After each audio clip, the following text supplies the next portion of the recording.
Bueno, sigo en la última parte de la clase. Entonces, el P total después de la colisión es de una sola partícula, que es la masa total, la M más M, ¿sí? Dividir por la velocidad final que calculé. ¿Sí? Eso sería el P total. Que no se conserva, no son iguales. ¿Ok? ¿Por qué no se conserva? Porque los acabo de decir, como la sumatoria de fuerzas externas es distinto de cero, entonces el P total no se conserva. ¿Podría predecir la posición del bloque t segundos después del momento de la colisión? Y sí, si yo conozco, yo sé que su movimiento es circular, lo voy a dejar para después esto, si no nos va a llegar. Y conozco la velocidad, puedo determinar, si no hay rozamiento, usando las ecuaciones de rotación, de cinemática de rotación, determinar la posición, o sea, el ángulo que recorre en cierto tiempo. Y el último punto que pregunta es si se conserva la energía mecánica durante la colisión. Y ¿se acuerdan que a ustedes yo les conté que esto básicamente es un choque de dos partículas? Está el choque elástico, en el cual se conserva la energía mecánica, y los choques inelásticos. Ese es un ejemplo del choque inelástico. ¿Sí? Pero ustedes pueden verificar, acuérdense, yo ya resolví el problema de dinámica. Yo conozco la velocidad final del objeto después de la colisión. Conozco antes y conozco después. O sea que puedo calcular la energía mecánica antes. La energía mecánica, quiero saber si se conserva. Acá no tienen por qué ustedes suponer nada. Lo pueden calcular. Calculan la energía mecánica, que es únicamente, básicamente, cinética, antes de la colisión. Y esto es básicamente un medio de la masa por la velocidad al cuadrado. ¿Por qué? Porque la otra masa tiene energía cinética cero. La velocidad vale cero, o sea que esto vale un cero. La energía cinética final es ahora todo el bloque junto, o sea, es un medio de la masa total que se mueve así por la velocidad final al cuadrado. Y lo que van a ver que cuando comparen estas dos cantidades que son distintas. Que la velocidad, la energía cinética final es menor que la inicial. ¿Y eso por qué? Porque por más que en la dinámica no aporten las fuerzas, no intervengan las fuerzas internas pueden hacer trabajo. Ese trabajo, por ejemplo, es trabajo de fuerza no conservativa, pues es una fuerza de roce, que hace, por ejemplo, la madera para frenar el proyectil. Ese trabajo de fuerza no conservativa hace que es no cero, que no nulo, hace que no se conserve la energía mecánica. ¿Sí? Por eso, la energía mecánica final van a encontrar que es menor que la inicial. ¿Bien? Bueno. La última parte de la materia, de la clase, les quiero contar básicamente un poquito de lo que sería la aplicación de lo que les presenté recién, en bastante detalle, a una clase particular del sistema de partículas. ¿Sí? Bueno, antes que nada quiero hacer un mini repaso de lo que ocurre en un movimiento circular. ¿Se acuerdan cuando yo les conté este tema? Que en un movimiento circular, la velocidad v de distintos puntos por ejemplo, de la flecha negra que está acá, pueden tener distintas velocidades, pero el ángulo, a medida que va aumentando, que va transcurriendo el tiempo, el ángulo de cualquier punto sobre la recta negra que está acá, es el mismo para cualquier punto de la recta, si el ángulo va arriba. Ya básicamente lo que yo había llegado en su momento es que todos los puntos de esta recta, este vector R, a medida que va rotando el punto S, en esta circunferencia, todos los puntos de esta recta tienen la misma velocidad angular, porque básicamente todos barren el mismo ángulo en el mismo tiempo. ¿Sí? Y entonces hablé de la velocidad angular, omega, que es un vector. Tengo el vector posición, el vector velocidad tangencial, y esta es la relación entre velocidad y velocidad de traslación, vamos a decir, y velocidad angular. ¿Sí? Bueno, también definí lo que es la velocidad la velocidad angular, la aceleración angular, que básicamente es la derivada de omega respecto de t. ¿Sí? Este sería el análogo a la velocidad de traslación, este sería el análogo a la aceleración de traslación A, que ustedes conocen muy bien. ¿Sí? Y en particular hay dos cantidades acá, ¿se acuerdan? Cuando yo calculo tengo la velocidad angular, yo calculo la aceleración de un objeto cualquiera, un punto cualquiera de este movimiento, tiene dos partes. Una, la aceleración centrípeta, que es hacia el centro de la circunferencia, y otra, la aceleración tangencial. La centrípeta está relacionada, ¿se acuerdan?, ¿no?, con la velocidad del objeto, que es v² sobre r, el módulo, y siempre es hacia adentro la aceleración centrípeta. Y la aceleración tangencial da cuenta de cuán rápido es el cambio en la velocidad angular. Es r por r. Bueno, y con esto, además habíamos visto las ecuaciones de cinemática, ¿se acuerdan? De traslación, ¿no? X0, B inicial por T más un medio de aceleración por T al cuadrado. Y en rotación, el papel de la posición lo jugaba el ángulo, θ inicial, más el papel de la velocidad es la velocidad angular, y el papel de la aceleración de traslación, la aceleración angular. Sí son análogas las ecuaciones de cinemática cambiando de variables, ¿sí? Bueno, ahí vamos a ver un poquito, en estas poquitas minutos que me quedan, de la aplicación de lo que yo les conté recién, pero para un caso particular de sistemas, que es el caso de cuerpo rígido. Si un cuerpo rígido es un cuerpo extenso, formado por muchas partículas, ¿sí?, pero que no se deforma, esa es la característica principal. O sea que todas las partículas se mantienen, digamos, sus posiciones en el objeto. Cosa que no ocurría en el caso anterior. Yo hasta recién decía que tengo un sistema de partículas y las partículas se pueden desplazar entre sí en cualquier dirección, con cualquier velocidad en principio. En el caso de un cuerpo rígido no es así. Tengo una masa, ¿sí?, un objeto masivo, que las posiciones, cada uno de los pedacitos de ese objeto se mantienen rígidas a lo largo del tiempo. ¿Sí?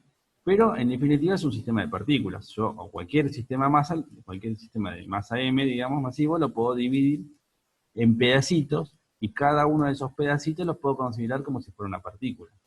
Entonces tengo infinitas, digamos, un número muy grande de partículas que forman un objeto. Para cada uno de esos pedacitos vale todo lo que yo hice antes. O sea que la sumatoria de torques, el torque neto, digamos, sumatoria de todos los torques, es igual a la derivada de L respecto de T. Para cada uno de los pedacitos vale lo mismo. El hecho de que no se muevan entre sí va a tener una consecuencia ahora en un ratito.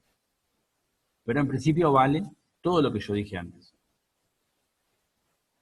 Entonces, sobre la partícula J, el pedacito del cuerpo J, ¿sí?, tengo esto, la derivada del momento angular respecto del tiempo. Lo que vamos a considerar primero es, la situación más sencilla es, imagínense que yo tengo un cuerpo, ¿sí?, un objeto M, de masa M, que está rotando respecto a un eje. Vamos a considerar un eje fijo. Acuérdense, yo el movimiento de traslación, ustedes ya lo tienen bajo control porque ustedes saben que hacen la sumatoria de fuerzas externas y esa es la derivada del P del centro de masa respecto del tiempo. La traslación ya está clara, digamos, porque es la traslación de un punto, que es el punto donde está concentrada toda la masa del sistema de partículas. Ahora estamos viendo el tema de la rotación. Vimos antes, cuando yo le presenté el momento angular, para un sistema de partículas en general. Ahora voy a ver la rotación de un cuerpo un cuerpo rígido, un sistema de partículas, pero que las posiciones de las partículas están fijas a lo largo del tiempo. Y voy a considerar que el eje está fijo. Voy a considerar que únicamente la consecuencia del torque, los torques, es de hacer rotar el sistema respecto a un eje que no cambia en el tiempo, está fijo. Por ejemplo, el eje Z. Entonces lo que va a cambiar es el momento angular en esa dirección, Z. Entonces voy a tomar, por ejemplo, el torque de cualquier partícula que está acá, y es la derivada del L respecto de T, es lo que está acá, fíjense. La sumatoria de torques, la derivada del L, el pedacito de partícula SJ respecto del tiempo. Pero el momento angular no es otra cosa que el producto del R por P. Torque es, perdón, momento angular es R por P. El módulo es el módulo de R, que es en la distancia RJ o RI que está acá, por la masa por la velocidad, pero como el movimiento de cualquier punto Si el eje está fijo, ustedes agarran cualquier objeto y lo hacen girar respecto a un eje, lo que van a ver es que ese punto siempre describe un movimiento circular. Si el eje no cambia nunca de posición, no se mueve, ese objeto, cualquier punto del cuerpo rígido, como está rígido el sistema, no se puede separar, no se puede desplazar en ningún momento. El movimiento sí o sí que va a describir cualquier punto del objeto es un movimiento circular, por eso lo que les comenté antes. Siempre el movimiento de cualquier punto de un cuerpo rígido respecto a un eje fijo va a ser un movimiento circular. Va a describir una trayectoria circular. Pero si es circular, la ventaja de eso es que el R, el vector posición, y el vector velocidad siempre son perpendiculares. A diferencia de que el sistema de partículas no es rígido, entonces las velocidades de las partículas pueden ser en cualquier dirección. Pero si es un cuerpo rígido y el eje está fijo, el ángulo entre el R y B es 90 grados. O sea que el momento angular es sencillo, es R por M por B por el seno de 90 que vale 1.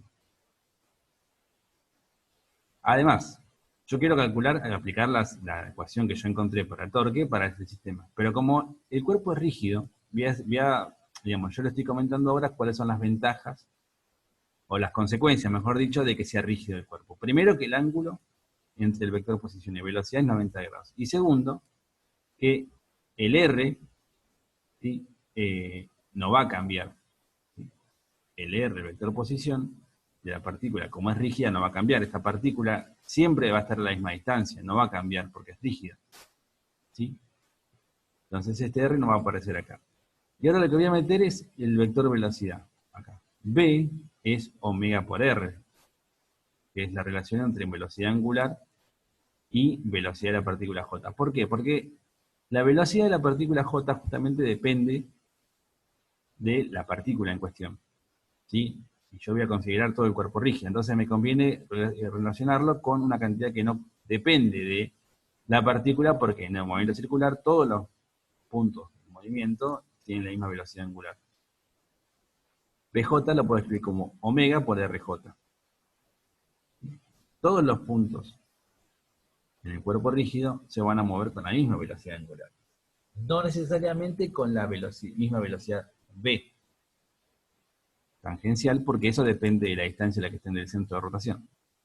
Entonces reemplazo esta ecuación que está acá en acá arriba, y entonces me queda R por M por B, B es omega por R, o sea que básicamente me queda R cuadrado por M por omega. Y hago la derivada.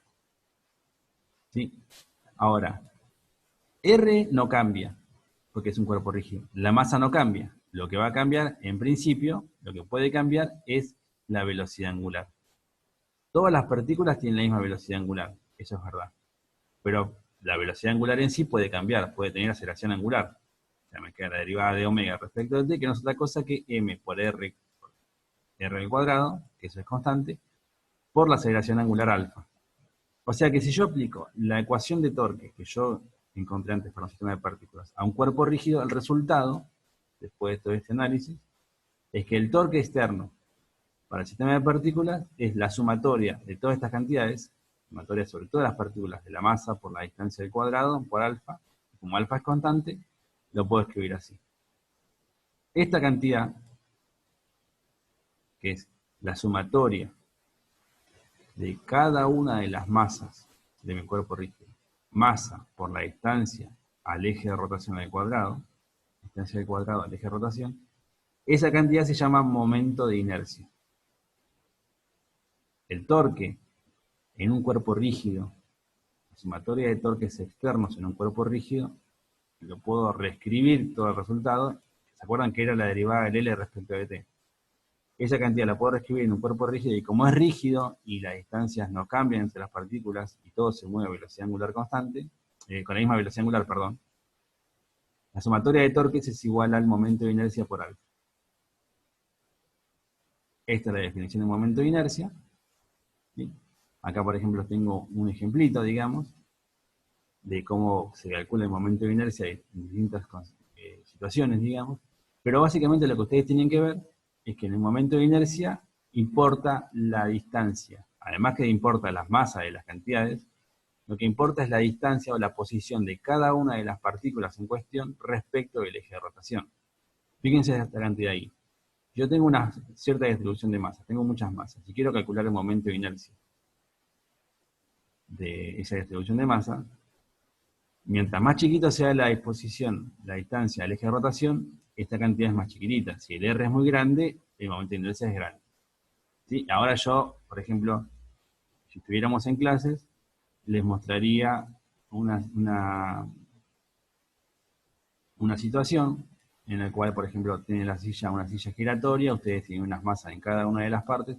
Si puedo más adelante les muestro un videito de eso, no lo busqué ahora para esta clase, en la cual cómo la distribución de masa, cómo cambiando el R, acá, pueden hacer que cambie el momento de inercia y tenga consecuencias visuales, digamos, que se pueda ver.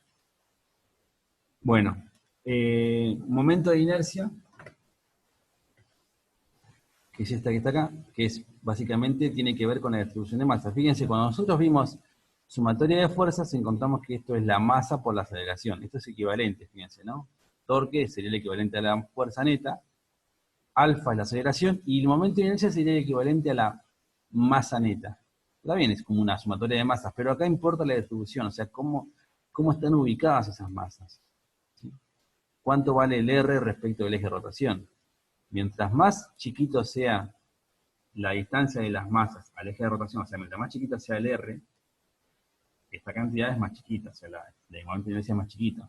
Mientras más grande sea el R, el momento de inercia es más grande. ¿Qué R? El R es la distancia entre la masa en cuestión respecto del eje de rotación.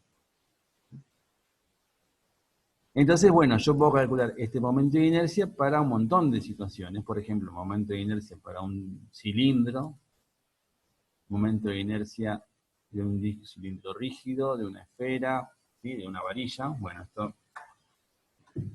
dependiendo de cuál sea la figura, cuál sea el objeto, y cuál sea el eje de rotación que yo estoy considerando, puedo calcular el momento de inercia en distintas situaciones. Bien. Bueno, hay una cosa más que les quiero contar, que es, por ejemplo, cómo se relaciona el momento de inercia, que se llama el teorema de Steiner, de los ejes paralelos. Si yo conozco el momento de inercia en un cierto punto, respecto a un cierto eje de un objeto, y conozco el momento de inercia respecto al centro de masa, hay una ecuación que me permite, yo puedo hacerlo, digamos, deducirlo, no lo voy a hacer ahora, cómo se relaciona el momento de inercia de este objeto, por ejemplo, esta varilla, respecto a un eje que pasa por este borde, y el momento de inercia del sistema respecto del centro de masa. Bueno, si el eje de rotación, si los ejes de rotación son paralelos, o sea, el que pasa por el centro de masa, y el eje de rotación que pasa por el extremo están separados a una distancia d, hay una relación que es esta que está acá, que me permite justamente una ecuación que me permite relacionar ambos momentos de inercia. ¿Sí? Bueno, acá lo que yo tengo básicamente son algunos ejemplos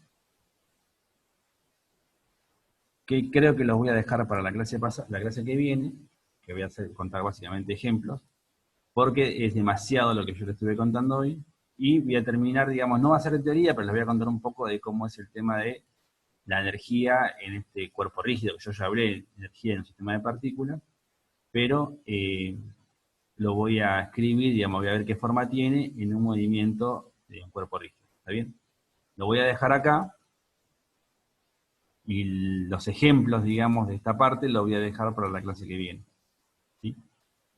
Solamente para terminar esta última slide, yo entiendo que lo que yo les conté, les estuve contando en estas últimas clases, es muchísima información, pero lo que yo pretendo, digamos, es que a ustedes les quede claro que todo lo que yo les presenté para un sistema de partículas es una extensión, digamos, una aplicación de lo que ustedes ya saben para una partícula. Yo lo que hice fue, cuando apliqué por primera vez las leyes de Newton, en particular la segunda, un sistema de partículas, mi objetivo fue escribir eso de una manera lo más compacta posible. Y con eso llegué a esta ecuación que está acá. No, está en la otra slide, acá, ¿sí? Cuando apliqué para un sistema de partículas, yo llegué a esta ecuación que está acá. La sumatoria de fuerzas externas en un sistema de partículas es igual a la derivada de la cantidad de movimiento del centro de masa o de la cantidad de movimiento total del sistema de partículas respecto al tiempo. O sea, es análoga a la segunda ley de Newton, pero para un sistema de partículas. Y sería, digamos, aplicable a un punto que se llama centro de masa, que es donde estaría concentrada todas las partículas, la masa de todas las partículas. ¿Sí? Pero claro, como tengo un sistema de partículas o un cuerpo rígido, ahora además el sistema de trasladar, además de trasladarse, puede rotar. ¿Cómo tengo en cuenta esa rotación? Eso lo tengo en cuenta con lo que le conté hoy. O sea, con el torque y el momento angular. Y el equivalente a la sumatoria de fuerzas externas, sumatoria de fuerza sobre un sistema de partículas, es la sumatoria de torques externos. Y eso es igual a la derivada del L respecto al tiempo. Del L del sistema completo, total, respecto al tiempo. ¿Sí? Sería el equivalente a la segunda ley de Newton para un sistema de partículas. Si además el sistema de partículas es un cuerpo rígido, o sea que las posiciones entre las partículas o distintas partes del objeto no cambian y gira todo respecto a un eje fijo, esta expresión se puede simplificar aún más, se puede hacer esta derivación, y lo que me queda, ¿se acuerdan, no? En el caso anterior era masa por aceleración del centro de masa, lo que me queda ahora es igual al momento de inercia por la aceleración angular. Y eso es lo que está acá. Torque es igual al momento de inercia por aceleración angular. Bueno, no sé si tienen alguna pregunta o algún comentario. ¿Sí? Los ejemplos de esta clase los doy la clase que viene. La clase que viene va a ser, yo les voy a escribir un mail igual a ustedes, va a ser únicamente para resolver ejercicios. ¿Sí? Les voy a contar un poquito, voy a contar ejemplos de esta teoría y voy a contar otros ejemplos, digamos. ¿Sí? Hoy entonces la última clase, la primera del módulo 1, después le vamos a mandar un mail sobre la fecha del parcial y recuperatorio virtual que vamos a hacer y la manera que nos vamos a manejar para... Esta clase se grabó, sí. Sé que es mucha información lo que les pasé hoy. Traté de ser lo más claro posible. Cualquier duda, obviamente, siempre pueden consultar. ¿Sí? Es la idea. Bueno, pero ya les digo, en la clase que viene, yo voy a contar ejercicios y obviamente me pueden consultar sobre la teoría también, si no, hay cosas que no les quedó muy claras. ¿Sí? Yo en un rato, más tarde, lo voy a estar subiendo a YouTube a la clase, como las anteriores. Si no tienen consulta, no tienen más consultas o dudas, dejamos acá. Y nos vemos el jueves. El horario, esperen, el horario, antes de irse, no, antes de irse, el horario. ¿Les parece bien a las 8 que arranquemos? O sea, yo prefiero que sea a las 8, pero también, ok, así tenemos más, digamos, podemos agarrar bien la mañana. Sí, a mí me parece a las 8 más que nada para tratar de aprovechar la mañana eh, para practicar, digamos, ¿sí? Porque si avanzamos más tarde, todo se corre. Perfecto, listo. A las 8. Todo práctico.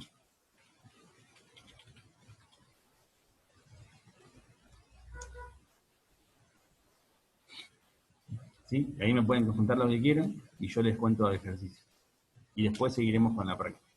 Bueno, ahora igual seguimos con la práctica, si quieren, se pueden hacer un descanso, obviamente, y después retomamos. Si no tienen más consultas, nos vemos el jueves.